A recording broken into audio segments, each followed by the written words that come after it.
My dear listener, here's a curious question. What do you do when someone that you love, someone that you trust and care for deeply, when something starts stirring up inside of you that feels bitter? I mean, you don't want to admit it because you care about them, but suddenly like you're irritated all the time when they're around. You feel tired, there's a heaviness and maybe a bit of resentment as well. And the voice inside your head is saying, "What's wrong with you? Like, why are you feeling this way about someone that you care about?" Well, that's what we're unpacking today in our episode: what resentment means in a friendship and what it's asking you to notice.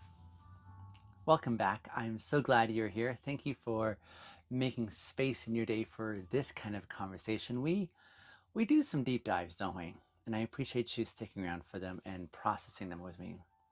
As always, I want to reiterate and say clearly that I'm not a licensed therapist. I'm just someone who's lived through heartbreak and beauty of friendships and the complexity that these friendships can be, especially in our adult season. And I believe deeply in building relationships that are rooted in integrity and intimacy. Those are two really important words for me that I keep on reiterating. Let me tell you what they mean to me. Integrity is the alignment between one's internal values and their external actions. And intimacy is this space where others are invited to truly see into you, like where you let yourself be known instead of just being liked. And when resentment shows up in a friendship, it often means that one or both of these things, integrity or intimacy, has gotten misaligned. So, let's begin by naming something important about what resentment is and what it is not. Resentment resentment does not mean that you're a bad friend, I think. It does not mean you're petty. I don't think it means you're selfish or dramatic. No, I think resentment is more of a signal. It's data. It's emotional data, if you will, and when it often shows up when you've said yes when what you really wanted to say was no, or it shows up when you've given more than you've received in the connection. It shows up, I think, when you've tolerated something that didn't feel okay anymore. Or perhaps maybe when you've stayed silent about a truth that needed to be spoken. So here's the challenging part. Resentment, it often shows up after you spent too long abandoning yourself in the name of trying to keep the peace in the friendship. And now your body's saying, we can't keep doing this. This is not working for us. So instead, instead of instead of ignoring resentment or pushing it down with guilt, what if we were to get a bit curious about it?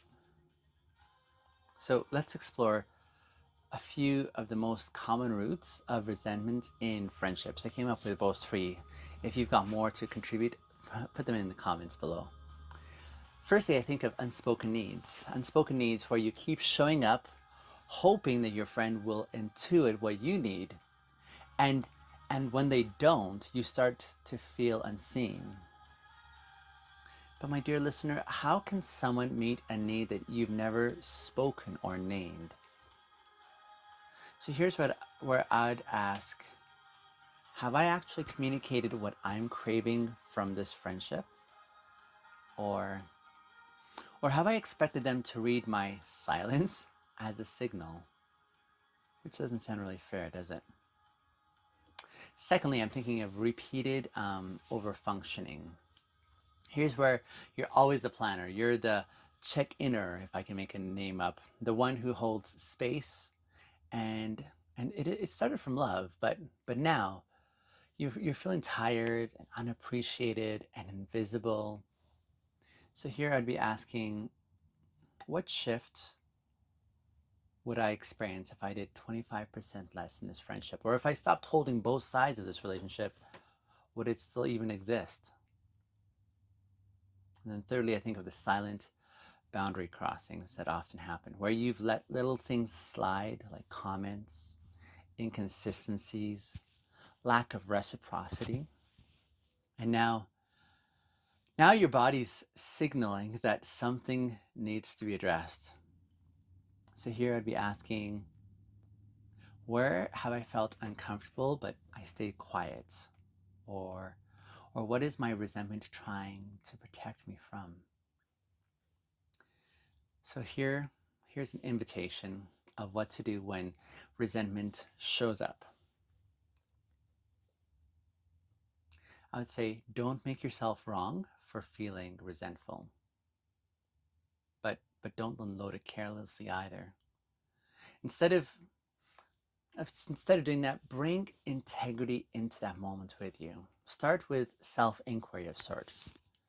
Ask, what part of me feels unseen right now? Um, what value of mine is being compromised in this friendship? Or what version of me have I been suppressing just so that I can keep this friendship intact? And then if you feel the connection is safe enough, try this. This is courageous, by the way, but if it feels safe, say something like, "Hey, I want to be honest about something I've been feeling for some time now. It's a tension that I haven't named and I don't want it to build silently. Can we talk about what's been going on between the two of us?" Or if if you're not ready to say that out loud, because that's courageous, maybe write it down or speak it out in your car or send yourself a voice memo of what you would say. Let truth have a place to breathe somewhere, whether in person or just by yourself, because when truth has no outlet, that becomes resentment, and resentment always erodes intimacy. So here's what could be when love and limits live together. So you can love someone and you can also need space. You can care about them deeply and realize as well that you're showing up in ways that are no longer sustainable. That is what healthy friendship requires. It requires this willingness to hold both tenderness and truth. The courage to say, I still care, but I need this to feel more mutual, more honest, or more nourishing. Sometimes naming your resentment won't repair the friendship, but it will restore your integrity. And that matters just as much. You're you're not wrong for loving them, and you're not wrong for needing something to shift. So so if you've been feeling resentful, my dear listener, not because you don't love your friend, but because you've been loving them at the cost of your own alignment, I want you to know this. You are allowed to be honest, and you are allowed to ask for more. You're allowed to expect safety and care and reciprocity. And even if the friendship can't hold those things, you're not wrong for wanting them. That desire in you, that's the beginning of real intimacy. Intimacy is intimacy, and it starts with you. In our next episode, we're going to dive into the quiet grief of one-sided friendships and what to do about it. because it's one thing to show up fully and another to feel like you're doing it all alone. But if today's episode spoke to you, please share it. Sit with it. Use it again as a mirror, not as a weapon. And as always, go gently. Be kind to yourself because you're doing much better than you think. I appreciate you.